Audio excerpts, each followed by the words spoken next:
ഇവിടെ വ്യക്തികൾ എന്ന് പറഞ്ഞാൽ അടിസ്ഥാനമായിട്ട് ഈശ്വരൻ്റെ വിഭൂതിയാണ് എല്ലാം, പ്രപഞ്ചത്തിലെല്ലാം. അത് നമ്മൾ മറന്നു പോകരുത്. അപ്പം വ്യക്തികളോട് നമുക്ക് വിദ്വേഷം പാടില്ല.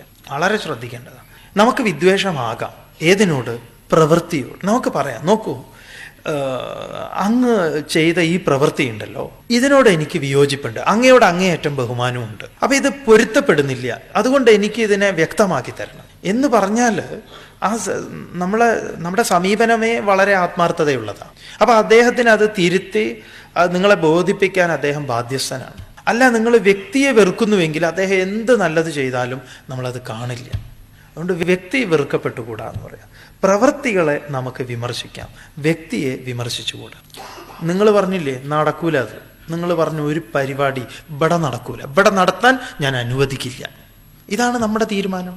കാരണം എനിക്ക് അദ്ദേഹത്തിനോട് ദേഷ്യമുണ്ട്.